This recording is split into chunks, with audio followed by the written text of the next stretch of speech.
Welcome to this episode future globe से मैं राहुल नारायण। नमस्कार, मैं मनोज श्रीवास्तव म्यूचुअल ग्लोब से।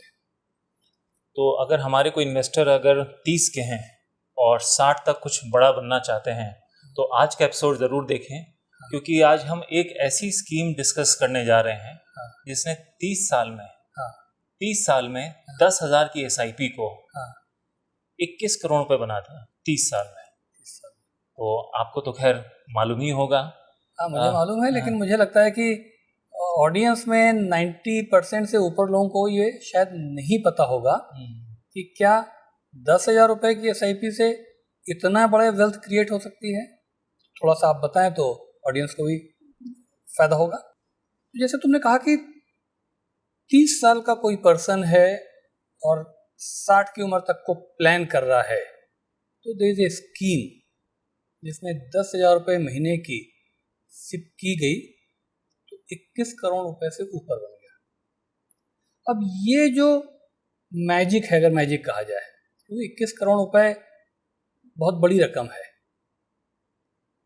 ये मैजिक केवल 2-3 चीज़ों से पॉसिबल हो रहा है।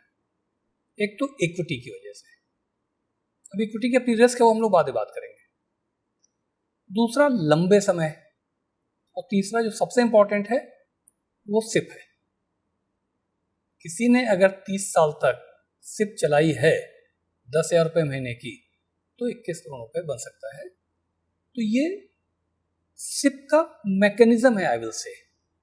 अभी हम किस फंड ने बनाया, किस स्कीम ने बनाया, किस कैटेगरी की स्कीम थी, जैसे कल हम लोगों ने इसका एक तरह से टीजर जैसा डाला था तो लोगों ने काफ़ी उस पर गेस किया, वो अभी हम लोग बाद में बात करेंगे, लेकिन वो गेस सही नहीं था, किसी का भी सही नहीं था, तो चलिए वो बाद में बात करते हैं।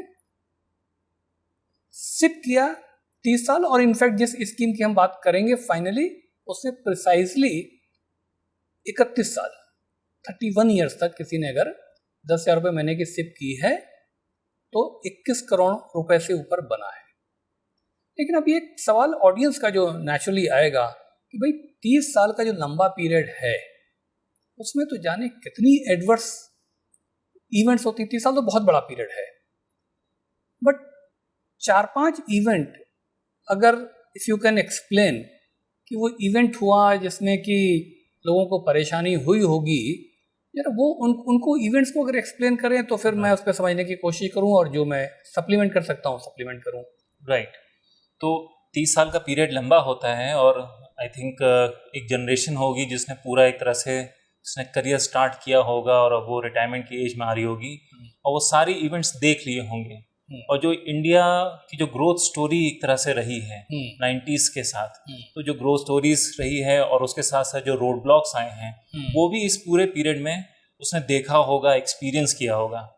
अब जैसे जब जिस समय ये स्कीम लॉन्च हुई है उसी समय ये हर्षद मेहता स्कैम चल रहा था, तो अराउंड 92-93 का वो टाइम पीरियड था, और 94 में क्रैश हुआ था मार्केट, और करीब 1-1.5 साल में अराउंड 35-40% मार्केट गिर गया। काफ़ी लोग उस समय डरे होंगे, उन्होंने निकाल लिया होगा। फिर मार्केट राइज कर गया, फिर वो 2000 आया, 2000 में .com बबल था अगेन, फिर ज़बरदस्त क्रैश हुआ मार्केट में।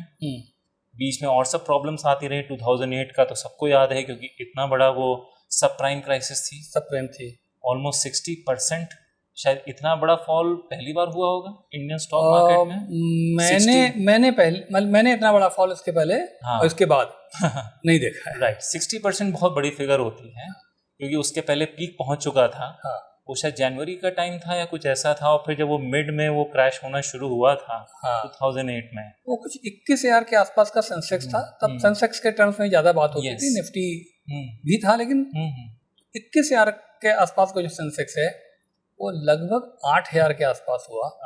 60% से ऊपर कितनों की हिम्मत होगी जो बने रहे होंगे। बहुत कम रहे होंगे, क्योंकि लोग 10, 15, 20% तक झेल पाते हैं। 60% तो मतलब अनहर्ड था, लेकिन सरप्राइजिंगली फिर राइज कर गया मार्केट, फिर वही लेवल आने लगे। 2014 में तो बहुत अच्छी रैली चली थी, फिर इसी तरह के इवेंट्स आते रहे। कोविड आ गया, सबको लगा पता नहीं क्या होगा, वर्ल्ड खत्म हो जाएगा, सारी मैन्युफैक्चरिंग खत्म हो जाएगी, फिर 40% मार्केट गिर गया। लेकिन फिर राइज कर गया, इनफैक्ट इस बार तो कुछ महीनों में ही राइज कर गया कुछ था। महीनों में रह सकते।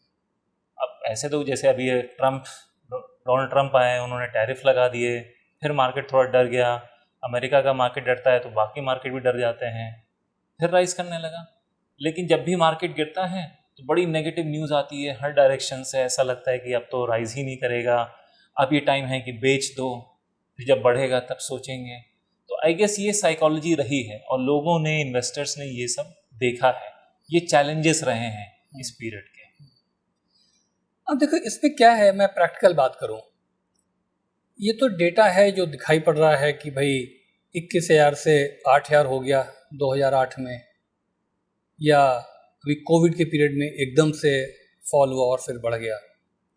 अब एक व्यू ये आता है कि साहब कि बाद में कहना बड़ा इजी होता है, उस वक्त रोज का रोज अपने पैसे का फॉल देखना बहुत मुश्किल होता है, और ये मैं एग्री कर रहा हूँ। भाई आप इन्वेस्टर से पहले एक ह्यूमन बीइंग है, तो अपनी हार्ड एंड मनी को घटते हुए देखना, और तब जबकि सारे सोर्सेस से, इलेक्ट्रॉनिक मीडिया, प्रिंट मीडिया, अब तो सोशल मीडिया है, अगर हर जगह नेगेटिव बातचीत हो रही है, तो हम ये कहने की कोशिश बिल्कुल नहीं कर रहे हैं कि आपने नहीं किया तो बहुत बड़ी गलती कर दी, हम बिल्कुल नहीं कह रहे हैं।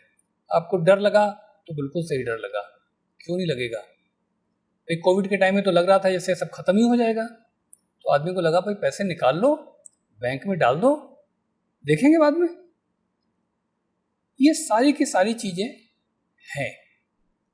तो अब पॉइंट आता है कि फिर हम कहने की कोशिश क्या कर रहे हैं। जब डर लगता है और किसी ने गलती नहीं की या मोस्टली ने गलती नहीं की, पैसा निकाल लिया, तो हम कहने की कोशिश क्या कर रहे हैं।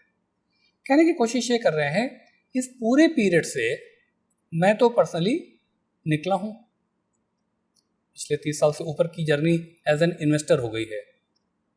ये गलतियां भी हुई हैं, डर भी लगा है, कुछ बार पैसे निकाले भी हैं, कुछ बार नहीं भी निकाले। अब ये उसका निचोड़ हो रहा है।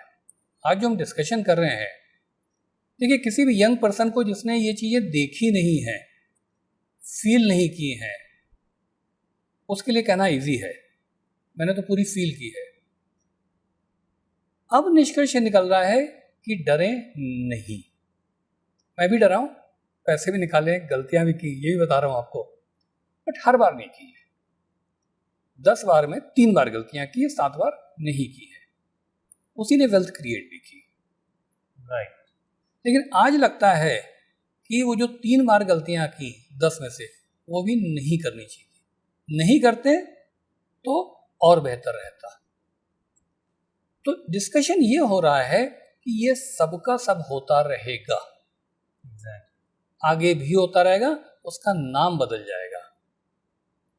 कभी वो लेहमान क्राइसिस हो जाएगी, कभी वो यूक्रेन की वॉर हो जाएगी, कभी इजराइल हमास हो जाएगी, होता ही रहेगा। और जो एक आम भाषा में जो पिछली बार भी हम लोग कोट कर चुके हैं कि every time is a sale time for equity, बेचो बेचो बेचो, अभी ये हो गया तो बेचो, अभी ये हो गया तो बेचो, उल्टा कर दीजिए, कुछ भी हो जाए मत बेचिए। हाँ, उसके उसके उसके प्रिकॉशन है कि अच्छा म्यूचुअल फंड हो, अच्छी स्कीम हो, अच्छे फंड मैनेजर, ये तो बात हो ही रही है, लेकिन बाकी मत कीजिए। अगर नहीं करेंगे, और जिसने नहीं किया है उसी के ये 21 करोड़ रुपए बने हैं, हर एक के नहीं बने हैं। अब अगर वो 10,000 रुपये लगा सकता था और लगा रहा अंडरलाइन है, तो 21 करोड़ बने। जो 10,000 नहीं 1,000 रुपये अफोर्ड करता था, उसके उसी प्रपोर्शन में 21 करोड़ नहीं तो 2 करोड़ 10 लाख हुए। जो 1 लाख रुपए अफोर्ड करता था, भाई हर लेवल का पर्सन है ना, ये जो वीडियो तो हर आदमी सुन रहा है, तो ऐसे भी लोग थे जो 1 लाख रुपए महीने भी अफोर्ड करते थे। अगर उन्होंने किया होता और रुके रहते तो 210 करोड़ होता। तो ऑडियंस अपने पे नहीं ले रहे कि भाई मेरे पास तो 1 लाख रुपए ही नहीं थे, मैं 1 लाख रुपए महीने की सिप कैसे करता या 10,000 की कैसे करता, 1,000 की तो कर सकते थे। बात कॉन्सेप्ट की हो रही है। जिसने पैसा लगवाया, लंबे समय तक लगाया, सिप के फॉर्म में लगाया, बहुत इंपॉर्टेंट, बार बार अंडरलाइन कर रहे हैं, सिप के फॉर्म में लगाया, उसके पैसे बने हैं। वन टाइम वाले के इसलिए नहीं बन पाते हैं कि वन टाइम वाला तो इतना फॉल देख ही नहीं पाता है। आपके पास वन टाइम है, कितने भी पैसे हो और वो 50% गिर जाएं और बाकी और कोई पैसे नहीं हो, तो आप परेशान होंगे। अगर आप सिप के फॉर्म में कर रहे हैं, आप अगर नौकरी पेशा हैं, तब तो आपको मालूम है भाई पिछले सिप लगता चला गया, 20% गिर गया, 30% गिर गया, अगले महीने सैलरी आनी है और उसके अगले महीने सैलरी आनी है। अब मार्केट गिरा हुआ है, 6 महीने तक गिरा रहेगा, 1 साल तक गिरा रहेगा, 2 साल तक गिरा रहेगा, तो गिरे हुए मार्केट में मैं शॉपिंग करता रहूँगा, फिर जब मार्केट बढ़ेगा तो ठीक हो जाएगा। इसलिए फोकस सिप पे कर रहा हूँ, अभी मैं वन टाइम की बात नहीं कर रहा हूँ। 30-31 साल अगर आपने सिप चलाई, उसमें इस तरह के क्रैशेस आते रहेंगे, वो क्रैश ही अपॉर्चुनिटी देगी, वही पैसे बनाएगी आपके। जिसने लगा लिए उसके पैसे बन गए। कहने की कोशिश ये हो रही है कि प्रूवन हो गया ना 30-31 साल कि 30-31 साल में एक स्कीम थी, और भी है, ऐसा नहीं है, उसके पहले भी हम एक दूसरी स्कीम की बात कर चुके हैं 30 साल की। तो स्कीम है, म्यूचुअल फंड का मैकेनिज्म है, फंड मैनेजर्स हैं, हिंदुस्तान में स्टॉक्स हैं जो अगर सिप के फॉर्म में लिए जाते हैं, फंड मैनेजर लेता है तो आपके पैसे बनते हैं। पैसे कभी भी जल्दी नहीं बनते हैं, आपको सोचना पड़ेगा पैसे जल्दी बने या ज़्यादा बने। एक एक्सपर्ट हैं जिनको मैं भी सुनता हूँ और मैं बड़ी उनकी रेस्पेक्ट करता हूँ, तो उनका पॉपुलर फ्रेज ये है, पैसे जल्दी बनाने हैं या ज़्यादा बनाने हैं। जल्दी बनाने में बनेंगे भी तो निकल जाएंगे। आपने नहीं देखा होगा कि किसी की लॉटरी निकली हो और बाद में 10 साल या 20 साल के बाद में वो एक बड़ा इंडस्ट्रियलिस्ट बन गया हो, उसका कोई बहुत बड़ा बिजनेस बन गया हो, क्योंकि जल्दी बने और संभाल नहीं पाए। सिप के फॉर्म में जल्दी नहीं बनता है, धीरे धीरे बनता है, लेकिन वो पैसा आपके पास रुकता है। तो ये क्रैशेस हमने इसलिए डिस्कस किया क्योंकि ये रियलिटी है, बने रहें ये भी रियलिटी है। अगर आप अपने डर को काबू कर पाए और जो कर पाया होगा उसके पैसे जरूर बने होंगे। नहीं कर पाया है तो आगे के लिए गांठ बांध लें कि म्यूचुअल फंड देखें, म्यूचुअल फंड की स्कीम को देखें, म्यूचुअल फंड के फंड मैनेजर को देखें, वो ठीक है, लेकिन इक्विटी से पैसा सिप के फॉर्म में डालते रहे। वो इसलिए भी इम्पोर्टेंट है क्योंकि अब बेसिकली इंडिया की ग्रोथ स्टोरी में आप पार्टिसिपेट कर रहे हैं या नहीं कर रहे हैं। फॉर एग्जांपल इंडिया के जो बिजनेसेस रहे हैं उन्होंने इस रेट से ग्रो किया 18-19% के CAGR से। उस समय जो स्मॉल बिजनेस रहे होंगे मिड साइज हो गए होंगे, जो मिड साइज रहे होंगे वो अब लार्ज कैप हो गए होंगे। क्या आप उन्हीं के साथ ग्रो किए कि नहीं किए, या आपने पैसा एक बहुत ही सेफ इन्वेस्टमेंट में इन्वेस्ट कर दिया या कहीं नहीं इन्वेस्ट किया और आपने ग्रोथ स्टोरी से पूरा मिस ही कर गए। अगर आप कन्विंस्ड हैं कि इंडिया के फंडामेंटल स्ट्रॉन्ग हैं, जो कि हैं, हम लोग को मालूम है कि इंडिया के फंडामेंटल स्ट्रॉन्ग, तो आगे भी इसी तरह के चैलेंजेस आएंगे जो सॉर्ट ऑफ कुछ हम लोग प्रेडिक्ट कर सकते हैं, कुछ नहीं कर सकते हैं। जैसे AI है, क्लाइमेट चेंज है, ये अभी से प्रेडिक्ट किया जा सकता है कि आगे कुछ ना कुछ ऐसा आएगा, चाइना का कुछ होगा, US का कुछ होगा, जिसकी वजह से मार्केट गिर सकता है। बट फंडामेंटली क्योंकि इंडिया स्ट्रॉन्ग है तो वो गिरेगा मार्केट फिर उठेगा, और पहले भी स्ट्रॉन्ग रहा है, अब उससे भी ज़्यादा स्ट्रॉन्ग है, तो इसलिए वो डरने की बात नहीं है। तो लेट से किसी का 20 साल का होराइजन है, तो जैसे पहले हम लोग डिस्कस कर रहे हैं कि इन्वेस्टेड रहना चाहिए, तो आगे भी रहना चाहिए। मार्केट गिरे तो अब ये डरे नहीं कि अब निकालें, अब क्या करें, नहीं, बस इन्वेस्टेड रहें। सिप को जारी रखें। आपकी क्षमता 1,000 रुपये की सिप करने की तो 1,000 की करें, 10,000 रुपये की है तो 10 की करें, 1 लाख की है तो 1 लाख की करें। सिप करते जाएं और लंबे समय तक करते जाएं, और इसी तरह के रिटर्न जनरेट हो सकते हैं, क्योंकि हमको एक कंप्लायंस के एंगल से ही बोलना पड़ता है, हो सकते हैं। गारंटी किसी चीज़ की नहीं है, इक्विटी हो, सिप हो, लेकिन हाँ पोटेंशियल है, तो उस चीज़ को ध्यान में रखते हुए आपको सिप में करना चाहिए। अब बात ये आ रही है कि जो ये जनरेट हुआ है वो किस कैटेगरी की स्कीम थी। अब जैसे इक्विटी बढ़ा है तो सभी बढ़ेगा, वो चाहे लार्ज कैप हो, मिड कैप हो, स्मॉल कैप हो। बट जिस कैटेगरी की हम लोग बात कर रहे हैं और जो हम लोग को पसंद भी आती कैटेगरी, वो है मिड कैप। तो मिड कैप कैटेगरी की ये स्कीम है। ये स्कीम मिड कैप कैटेगरी की है। ओके। और 2 मिनट में फिर से एक्सप्लेन कर दें कि मिड कैप क्या है। तो अगर इंडिया की जो कंपनीज हैं उनको अरेंज किया जाए सबसे बड़ी से छोटी में, तो जो 101 से 250 तक जो कंपनीज आएंगी उनको मिड कैप कहा जाएगा।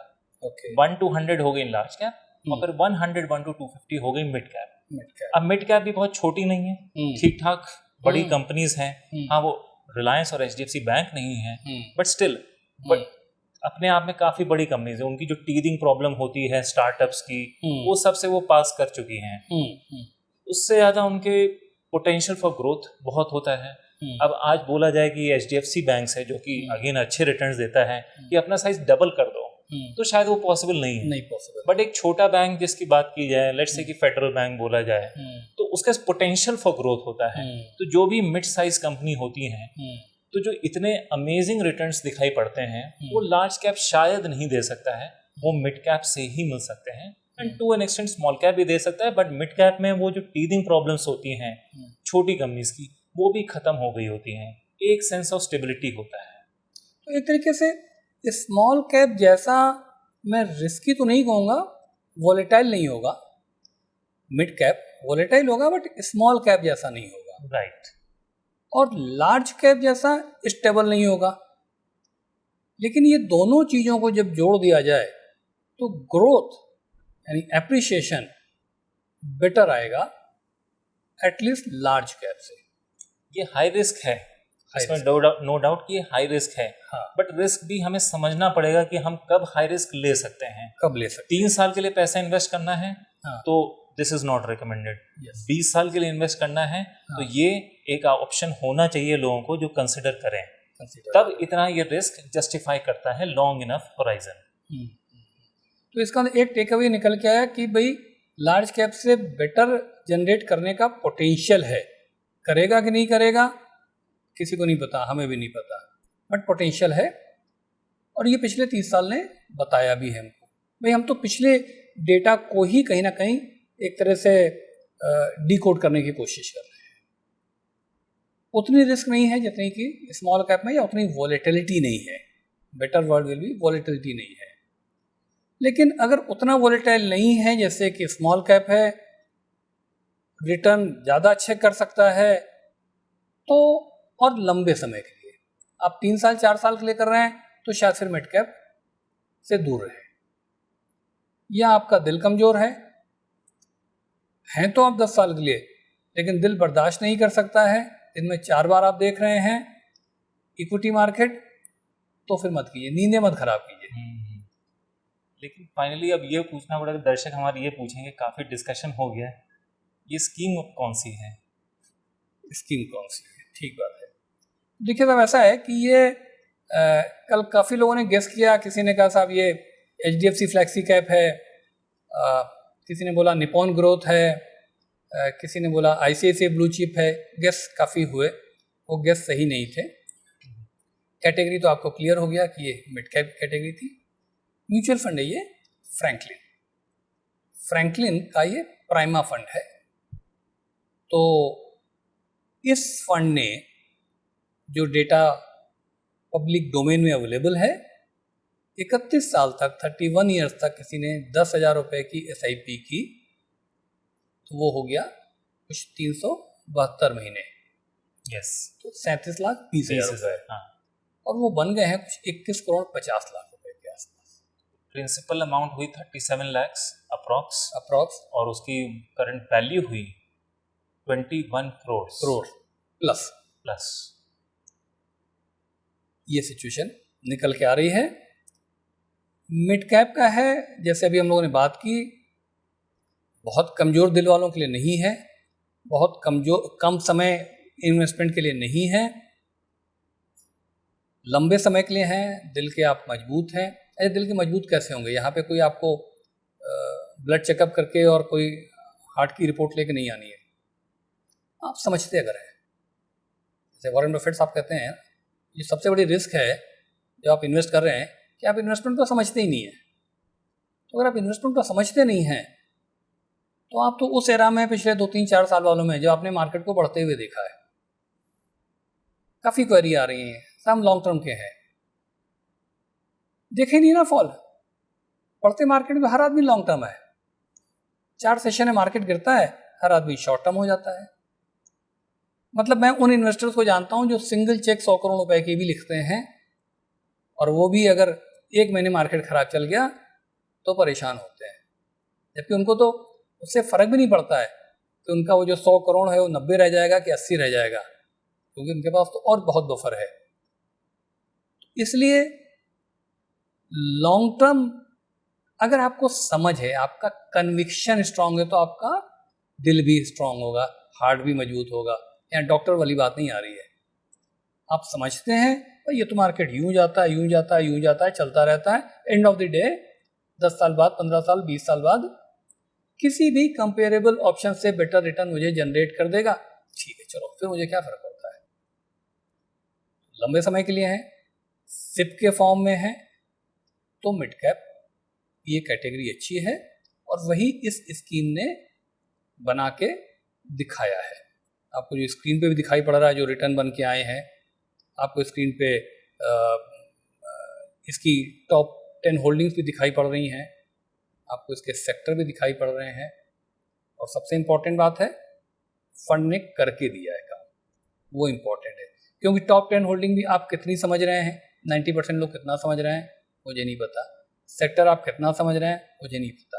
अच्छी बात है, समझ रहे हैं तो बहुत अच्छी बात है, और समझने की कोशिश भी कीजिए, आपका हार्ड एंड मनी लग रहा है, समझने की कोशिश जरूर कीजिए, लेकिन ये भी देखिए कि ये कॉन्सेप्ट समझ लीजिए, तो ये कॉन्सेप्ट आपको पैसे जनरेट करके देने की क्षमता रखता है। फ्रैंकलिन वैसे भी बहुत ही पुराना फंड हाउस है, बड़ा प्रूवन है, यहाँ अगेन रिकमेंडेशन कोई नहीं है, कोई ना तो तारीफ की जा रही ना कोई बुराई की जा रही, ये तो सारी चीज़ें फैक्चुअल डिस्कस हो रही हैं। लेकिन ये है कि पैसा बना है और इसी मोड से बना है, शॉर्ट टर्म में वॉलेटिलिटी रहेगी, डर के आप कहीं निकले 6 महीने बाद तो एग्जिट लोड भी आ जाएगा, वो भी नुकसान हो जाएगा। अगर वैसा नहीं किया, 10 साल तक आप बने रहे, तो उसके हिसाब से हो जाना चाहिए। ये सिचुएशन निकल के आ रही है। अब इस डिस्कशन आपको कैसा लगा वो आप बताएं। यस, हमारे कई इन्वेस्टर्स होंगे जिन्होंने इन्वेस्ट भी किया होगा, मिड होगा, कैप में किया होगा, मे बी फ्रैंकलिन के भी इन्वेस्टर्स हों, मे बी कुछ लोग ने क्रैशेस देखे होंगे, तो हम चाहेंगे कि वो अपना एक्सपीरियंस शेयर करें, अच्छा बुरा, हमारे लिए कोई क्वेश्चन है, कोई क्रिटिसिज्म है या कोई तारीफ है, जैसे भी हो, प्लीज़ वो शेयर करें, ताकि उस डिस्कशन को आगे भी हम लोग टेकअप कर सकें, और उसी से हमें आइडिया भी मिलेंगे कि आगे किस तरह के एपिसोड आप देखना चाहते हैं। तो ये सिंसियर रिक्वेस्ट है कि आप इसको एनालाइज करें, अपने एक्सपीरियंस शेयर करें, आपने किन स्कीम में इन्वेस्ट कर रखा है जिसने आपके लिए पैसे बनाए हैं या पैसे बिगाड़े हैं, दोनों शेयर कीजिए। हमारे डिस्कशन में आपको कोई अगर कोई आपका अदरवाइज ऑब्जर्वेशन है तो वो भी शेयर कीजिए, उसको हम एक्सप्लेन करेंगे। और मुझे लगता है कि प्लस माइनस दोनों को सोच करके इन्वेस्टर और फिर आगे लाइन ऑफ एक्शन डिसाइड करे। आपको मिड कैप अच्छा लगता है, आपको टेम्पल्टन अच्छा लगता है, आपको HDFC अच्छा लगता है, आपको लार्ज कैप अच्छा लगता है, वो आप डिसाइड कीजिए, पढ़िए, अपने एडवाइज़र को सुनिए, इस चैनल को सुनते रहिए, लेकिन सिप जरूर शुरू कर दीजिए। तो अपने सिप का एक्सपीरियंस हमारे साथ शेयर कीजिए, और अगर अच्छा लग रहा है एपिसोड तो प्लीज़ शेयर कीजिए अपने फ्रेंड्स के साथ में, चैनल को सब्सक्राइब कीजिए, बेल नोटिफिकेशन जरूर दबा दें, ताकि जैसे ही ऑन एयर हो तो इन्फॉर्मेशन मिल जाए फौरन इनको। तो मेरे ख्याल से विद दिस हम लोग इसको रैप अप कर सकते हैं। मिलते हैं फिर नेक्स्ट एपिसोड में, तब तक के लिए गुड बाय।